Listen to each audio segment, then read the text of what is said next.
दोस्तों, यह कहानी है एक अकेली माँ की जिनका नाम गीता देवी था। वह एक गांव में रहती थी और अपने बेटे के साथ। लेकिन उनकी कहानी कुछ अलग थी, क्योंकि उनका बेटा उन्हें छोड़कर चला गया था और अब वह अकेले ही रह गई थी। गीता देवी बेटे के जाने के बाद अपने जीवन में बहुत ही अकेलापन महसूस करने लगी। उनका मन हमेशा उनके बेटे की याद में लगा रहता था। रोज रातों को उनकी आंखों से आंसू बह जाते थे जब वह सपनों में अपने बेटे को देखती थी। गांव के लोग उन्हें देखकर उनकी अकेलापन को अनुभव करते थे और वह उन्हें समझने की कोशिश करते थे। उनकी कहानी का पता चलते ही गांव के कुछ युवा लोग ने एक मंच स्थापित किया और उन्हें आमंत्रित किया। गीता देवी उस तारीख को उत्साहित होकर मंच पर पहुंची। उन्होंने देखा कि मंच पर कुछ गांव के लोगों ने नाटक का आयोजन किया है। नाटक में एक माता जी की कहानी दिखाई जा रही थी, जिसने अपने बच्चे की सुरक्षा के लिए जंग लड़ी थी।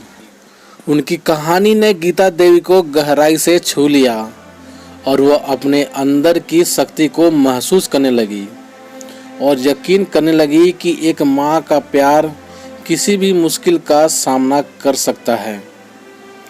नाटक के बाद गीता देवी ने स्वयं से वचन लिया कि वह अपने बेटे को खोजने के लिए निकलेगी। वह गांव के लोगों से मदद मांगती हैं कि कोई उसका साथ दे उनके बेटे को ढूंढने के लिए। लोग उनकी इच्छा को समझते हैं और वहां उनके साथ साइकिल सवारी के लिए तैयार हो जाते हैं। एक रोज कुछ लोग गीता देवी के साथ निकल पड़ते हैं। यह यात्रा थोड़ी दूर चलती है और उन्हें गहरे जंगलों, नदियों और पहाड़ों से गुजरना पड़ता है। गीता देवी की ऊर्जा और संघर्ष ने उन्हें सामरिक बना दिया है और वो आगे बढ़ती रहती हैं। उनकी यात्रा कुछ सप्ताहों तक चलती है, लेकिन वह निरंतर आगे बढ़ती रहती हैं। उन्हें अपने बेटे के बारे में कोई जानकारी नहीं होती है, लेकिन उनकी आशा और प्रेम उन्हें आगे बढ़ने के लिए प्रेरित करते हैं। अंततः एक दिन उन्हें अपने बेटे का पता चलता है। उनका बेटा एक गांव में एक आश्रम में रह रहा होता है।